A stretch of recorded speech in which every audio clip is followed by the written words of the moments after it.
I would like to start reporting on some more positive news around the club, but unfortunately that isn't possible right now. In today's video, we will discuss the continued discontent of Celtic fans as they are demanding the board to be sacked. Not only that, we will also go over all the latest Celtic news from the last 24 hours. But first, make sure you like this video and subscribe to the channel for more Celtic content.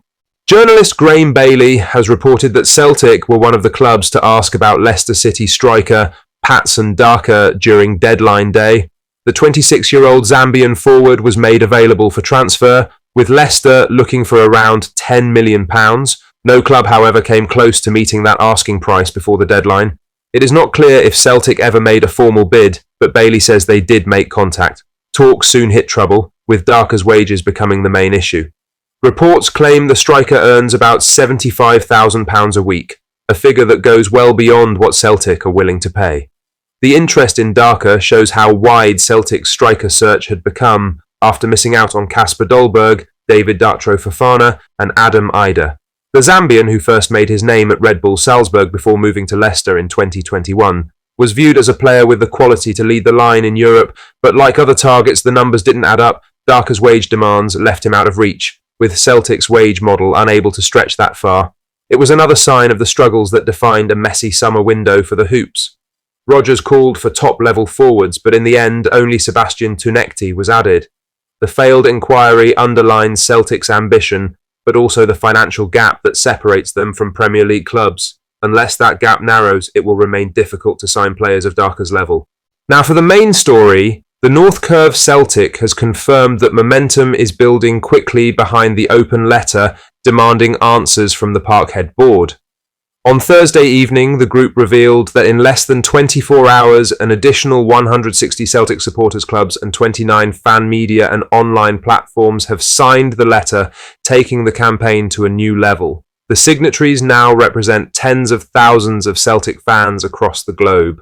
The swell of support follows the original publication of the letter earlier this week, which Celts Are Here signed at the first stage. Since then, numbers have surged as frustration with the club's hierarchy grows in the wake of a chaotic summer transfer window. The North Curve made clear that the strength of feeling cannot be ignored and called on the club to act. In less than 24 hours, an additional 160 CSCS and 29 fan media and online platforms have signed the open letter to Celtic FC. The signatories represent tens of thousands of Celtic supporters from around the world. The speed at which new signatories have joined reflects the anger and determination among the support. Celtic's board, led by Chief Executive Michael Nicholson, Chairman Peter Lawwell and the club's largest shareholder, Dermot Desmond, has so far remained silent on the issue. The lack of communication is one of the central grievances highlighted by fans, who argue that the club has failed to show ambition or provide a clear vision despite strong financial results. With the annual report due later this month, supporters are expecting the board to finally break cover. But with pressure mounting by the day, many believe answers are needed far sooner. The growing unity between supporters, clubs and fan media outlets underlines how deep the frustration now runs. The message to the board is simple. The silence must end and accountability is overdue. In other news, Hugh Keevins has made a claim about Brendan Rodgers' future, saying the Celtic boss will not still be in charge after this season finishes. The experienced pundit feels Rodgers has been badly let down by the board, pointing to yet another transfer window where his requests for new signings were ignored.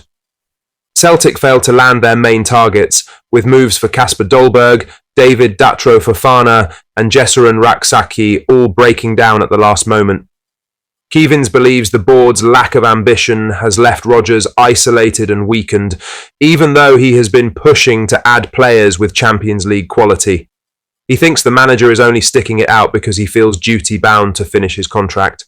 Keevins explained why he is sure Rodgers' second spell at Parkhead is nearing its end. He said, all summer long they are leaving him twisting in the wind, leaving him a hostage to fate, and all of those phrases came true. And that is why there will be no Brendan Rodgers next season, because I honestly believe he sees it as a moral obligation to see out the remainder of his contract. He really would rather be somewhere else, I think. But it is a moral obligation to see out the contract because of what happened last time with Leicester City. But there is no way in this world that Brendan Rodgers will be Celtic manager next season, because of the way the club go about their business. Keevan's comments highlight the deepening frustration surrounding the Celtic boardroom after another underwhelming summer window. For many fans, the idea of losing Rodgers again due to lack of backing will feel all too familiar. The criticism reflects wider anger about the club's failure to match financial strength with footballing ambition. Rodgers himself had spoken of the need for quality additions, only for those words to go largely unanswered. If Keevans is correct, the current campaign could be Rodgers' last in Glasgow, regardless of success on the pitch. His strained relationship with the board may prove impossible to repair.